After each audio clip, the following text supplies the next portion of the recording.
2 weeks ago, we explored kindness and honesty through the lens of an early childhood expert with more than 30 years of experience.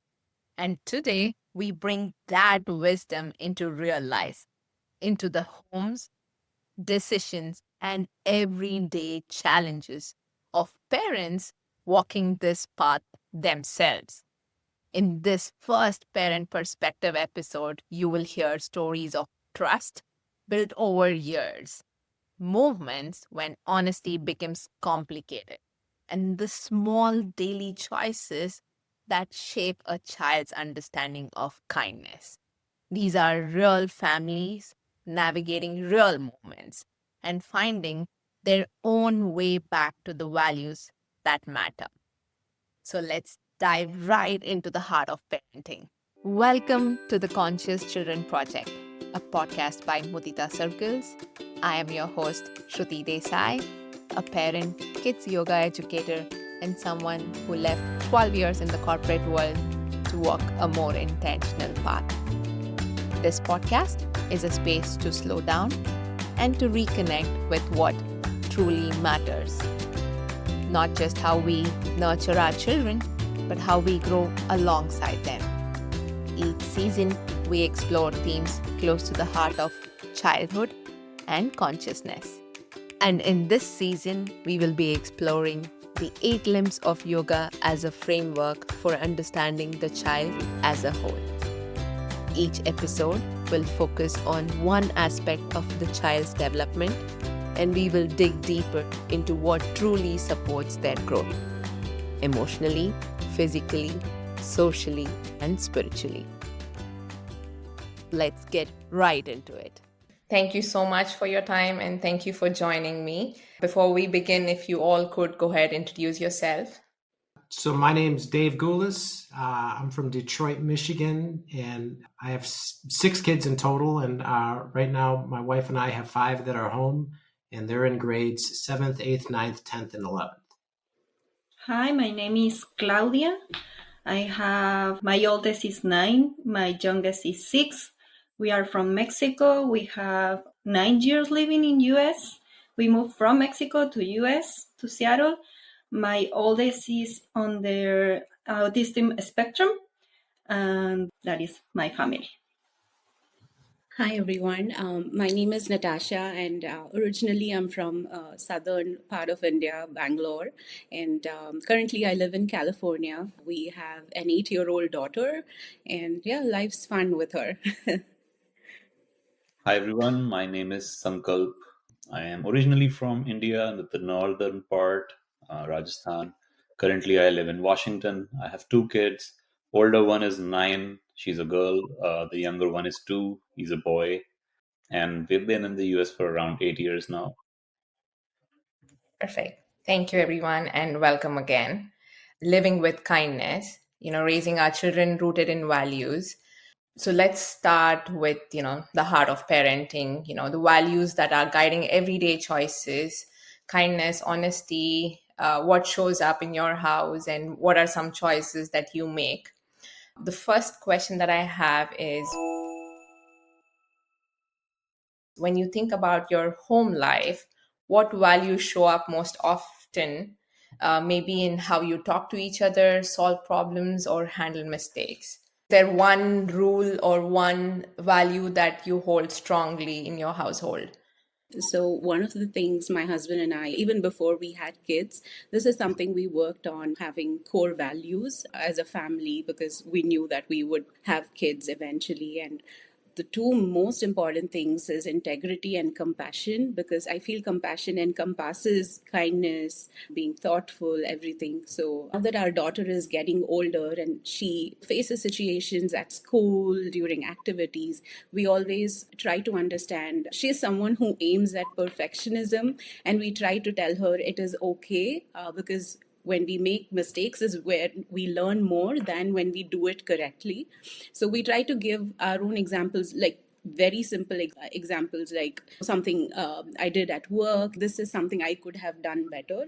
So keeping it very simple, but we always tell her that being honest is very important. Anything that she is worried about or something that's on her mind, we are always here to listen to her.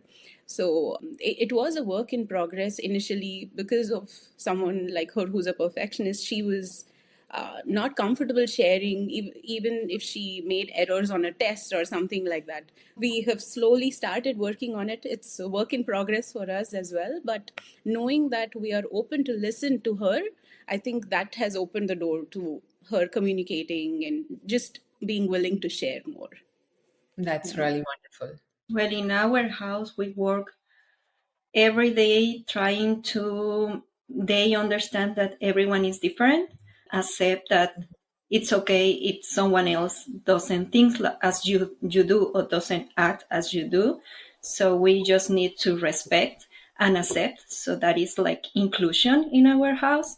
And also very important that I'm trying to teach by example is it's okay not to be perfect every time. It's okay to make mistakes. So it's very clear for them that I'm learning as mom. So when I made a mistake, it's important for me to say, even if they are kids, normally adults don't say, okay, I was wrong. Sorry. I should didn't do this. So for me, it's very honest. I talk to them very honest, like mom is not perfect. Mom is learning and I made a mistake. Sorry about it. I'm learning and I will try to do better next time. So that is in my house. That's great. Yeah. So, I mean, one thing, I mean, ours, of course, are like a little older, but one thing that my wife's really put in practice from a very young age too is just always having a very kind of, I guess, open door policy to where she wants the kids to be able to tell her anything at any time as far as where they are, things they're dealing with, and that type of thing. And especially now as they're in the teenage years, all sorts of issues come up. But I mean, that she's done a great job at that. And we really do have to where they, even if they're at parties or where they're going to go or what they're going to do, who's driving, it's okay to stay somewhere. If, you know what I mean? If anything is whatever, if someone can't drive and that type of thing goes on, but just always having, like, they don't have to hide things and that we want to have a very open relationship. So, and I mean, it's worked out very well. And I mean, that's something that, it's been a pleasure to see, I guess, how it's worked out with all of them. And how, I'm curious, how did you open the space for it? How did you open that, both two-way traffic to have that honest conversations and for them to come back and share and build that trust? But, I mean, that's just like my wife always had that relationship with her mom growing up, and that's something that she wanted. And I totally didn't have that relationship with my parents. So it was a kind of, you know what I mean, like new for me. But I mean, she's instilled that from day one, and it's worked out really well. And yeah, so they all feel comfortable telling us anything. And, it's a very open door policy with all of them. That's something that I'm hoping to get to, and that's really good to know. I'm guessing that she probably, anytime they came up to them and shared something, probably she welcomed them without any judgment and allowed them to speak. Probably that's where the trust built up. Yeah, I mean, she's just naturally a mom. She's just naturally a mom, right? In terms of just what she's, her personality, and very nurturing and very, and just all, not just with our kids, but with anybody, right? So I joke, I call her like the Good Samaritan, in essence, of terms of kind of how she lives her life. So yeah, I mean, it's worked out really well, and yeah, I've just kind of followed suit, but she's certainly the one that put that into practice. That definitely gives us hope. Great, thank you. Moving on to the next question. It's not always easy for us as adults to be truthful and kind, and we do tend to tell white lies here and there. So how do you explain that to your children?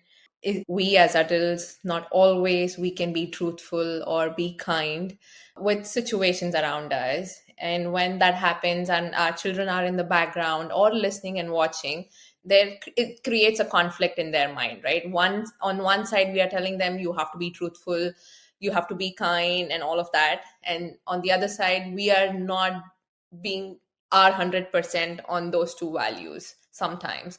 So have you come across such situations? Have you paused and explained to your children as to why do we have to conceive truth, or why do we have to factor in the other person's feelings and maybe respond accordingly? Do you stop and help your child understand it, or you let them figure it out? Because children are for sure resilient and they will figure it out, but have you ever paused and taken time to explain? What I felt was that I'm usually very brutally honest, to the point that I've like told my elder one very, very young, hey, there's no Santa, there's no tooth fairy, and things like that. And she has been accepting of that, and Mhm.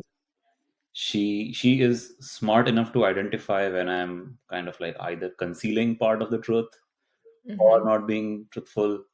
And she was not able to reconcile that with my sort of lean on, hey, we should always be truthful, and things like that. But I think it helped when we had our second one, and now she can see like why I need to lie sometimes, because now Mhm. she can see herself in a position of responsibility compared to the second one, and she knows that it's not ideal to be, brutally honest or truthful all the time in all the situations. And just yesterday, she told me that, hey, dad, you're really good at lying to babies. And I'm like, okay, I'll take that as a compliment. But now she understands that what truths are helpful versus where concealing the truth is actually more helpful for all involved in that situation. We haven't had an explicit discussion on it as such, but I think she's kind of catching up on with whom you need to be how direct and honest. So she's picking up on that. That's great. Yeah, I wanted to chime into this one. I came across the situation where my kids caught me that I am lying, and that one was for their good stuff. So one day I made our Indian food, which is healthy food, and they don't like it. Always they look for the junk food or like a cheesy and stuff like that. So my younger one, they both goes to the yoga place at Shruti's house. So my older one is okay eating whatever I give her, she understand, but the younger one always look for some of the like non-healthy option. So I said, you have to eat today this one, and she said, okay, this much amount. So she put in her plate, and then when she went to use bathroom or something, I put more. And then my older one looked at that one, and then the younger one came back, and she goes like, Mom, I thought you put more. I had this one layered and I see more layered on top of this.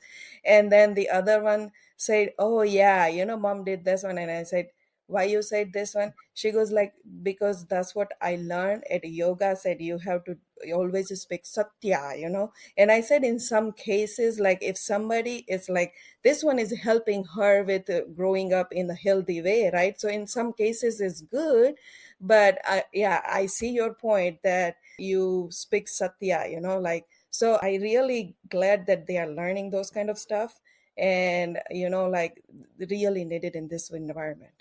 And I see a lot of positive stuff in them after they're going to yoga.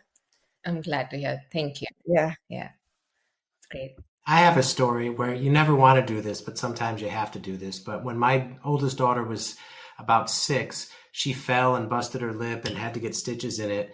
And then when it was time to get the stitches out, like she wasn't going to want to do it. And my wife was like, okay, you take her to get the stitches out. Just tell her you're going to get ice cream. And so I told her that, and she said, okay, let's go get ice cream. And so we're in the hospital, and she's like, Dad, why are we at the hospital? And I'm like, well, they have really good ice cream here. And so she believed me all the way through. And I said, just come sit up here. Right. The doctors kind of coached us too, because they knew. And so I said, just lay down. And as soon as she laid down, like the straps came, like this table was like set up for that. So the straps came over her where she couldn't move her arms. And she was just like terrified, and she started screaming, and then they had to, you know what I mean, take the stitches out. And she was just, it was bad, right? She was just very upset. And afterwards I did take her to get ice cream, and anyways, I had the conversation, look, I'm really sorry, but we it's important for your health that we get these stitches out. That's the way it has to heal. And we just wanted to make sure you got there, because otherwise we don't know, you know what I mean, how it would have worked out. But she understood, even though she wasn't happy. But I just remember the look on her face after she got done with it. She just looked at me like, "Are you kidding?" Like, I can't believe you did this. But sometimes you have to do that, right? So it's like sometimes the lie is for their own good. So Right. I think, yeah, there are certain values, and I think depending on the situation, you got to pick your value to kind of lead with. I Yes, have a Claudia, you story want to to share? tell that made me think maybe as parents we think that some lies are good for the imagination. I'm talking, this situation was about tooth fairy. You are like parents, you want to create the magic and everything, but my oldest is very clever. So when he realized that the tooth fairy, it was me, they passed it after he discovered 2 or 3 days, and we were talking about anything else. And I told him, I don't remember the situation, but he said, I told him, why I'm lying to you? I never lied to you. And he just looked at me and he said, you lied before. You told me that Toothpick was right, was true, and it wasn't. You lied to me. So for me, it was like, okay, sometimes we try to create this magic, or we think that the lies are good, but not always. Of course, I explained him, and he was okay. Yeah, I understand. But for me, was question me all lies I have said to them. They are not necessary because they can see like you are lying and you are telling me that lie is not good. So it's like, Yes. No, that's a great yeah. example. And I have other story very quickly. I realized that maybe I need to change the way I was doing with my kids. One time with the yoga lessons, and I realized that my kid was a wrong vision about me. He was telling me that I was always mad. I was always, I don't know, he doesn't see me happy. And I was, I'm trying, but sometimes I need to put limits, and I can let him doing everything he wants. But maybe I need to change the way I doing the things. So I tried to research, and I found that it's important to tell them, for example, if you want to get to bed, you tell them, okay, I'm tired. I'm not mad, but you need to go to bed. But you need to clarify, I'm not mad, I'm just tired. And we bought this board. Normally it's used for kids to show the feelings, but now it's for mom to show the feelings. So we have this board, and we put, like, for example, mom is tired, mom is sick, mom is not always is mad. It's just, I'm human too, and I'm tired too, I'm stressed too, and sometimes I just need to put limits. So that board is very helpful in our family now, even for my husband, for everyone at home, how mom is feeling right now.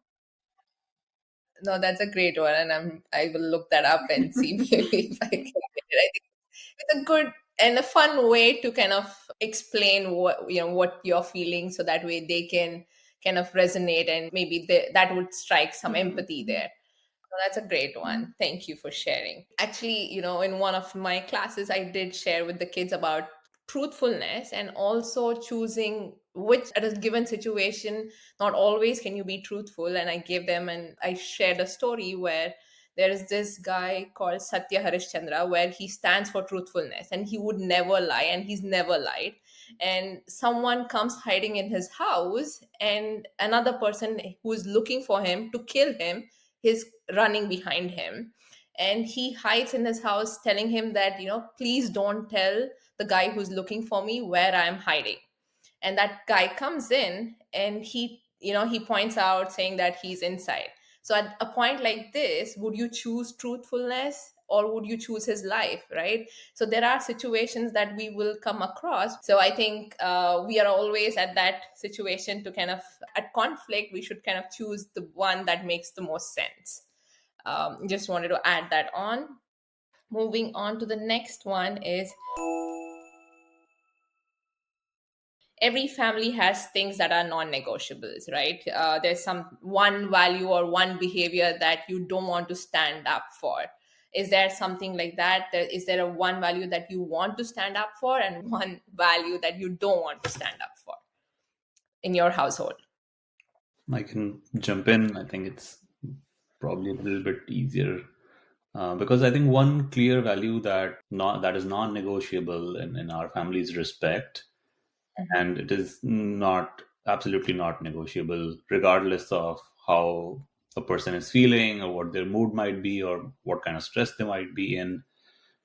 We always try to strive to show respect to each other, whether it is, the child showing respect to parents, to each other, or parents showing respect amongst each other, dad to mom and mom to dad. And I think that's what we have tried to ingrain in kids, how the way they speak to their friends or their elders or anybody for that matter should not change based on how they are feeling at that point. So that's my personal belief as well, and my wife agrees. So that's sort of where we stand in terms of what is negotiable. So one of the things I'm a little soft on is kindness, and that might seem like weird, but I've tried to instill kindness, of course, in kids, and they've picked up, and I think they're naturally inclined towards it. But that can go a little far where they're not prioritizing their own well-being, their own interests, and their own happiness, and they are trying to be overly kind and trying to prioritize everybody else around them. And I think that's where I've had to ask them to also think about themselves, and not it's not necessary that in every situation they act selflessly and always try to prioritize everybody around them. So I think it sometimes can be in conflict with standing up for yourself and making sure that you also are happy. So that's where I think I can be a little soft on. Makes sense. That's a great one. I'd like to chime in here. One of the non-negotiables, something that has helped understand the value of time, people, everything is being grateful. We always say a prayer every night that, we thank God. Or just being grateful, and something that is okay. I don't have anything at the top of my mind right now, but I think just like Sankalp shared, standing up for oneself is very important. Deciphering what is, when it is good to be nice versus when it is good to be kind. It's not important to be a good person and just be accommodative. It is very important to stand up for yourself. So I think that is one thing that where she can choose where to pick that. So yeah. That's great. I think those are some great answers. I think it's powerful to remember that kindness and honesty aren't about being perfect, right? They're about coming back to what matters again and again. And like you said, I think kindness, yeah, I think we should also teach them where to draw the line and how to prioritize. And those values often come handy when they are in a situation of conflict. Thank you all so much for joining and sharing so openly today. It does take a lot of courage to, be honest and to share the realness. So I truly appreciate your time and, your wisdom and sharing everything. There's so much for me as a mom that I take back here. All of those are really amazing takeaways. And again, thank you all. And I really appreciate it. Thank you for listening, and thank you to the parents who opened their homes and hearts today. Their stories remind us that parenting isn't about perfection. It's about returning again and again to the values we hope to pass on. I hope this conversation offered connection, comfort, and a sense of shared humanity. Wishing you gentleness in your homes and clarity in your hearts. May your days be filled with patience, small moments of joy, and kindness. If something resonates, leave a review or share it with a friend. And that's how we know this kind of content is meaningful. If there's a topic you did love us to cover, reach out via Instagram or through our website. All of those details are in our show notes.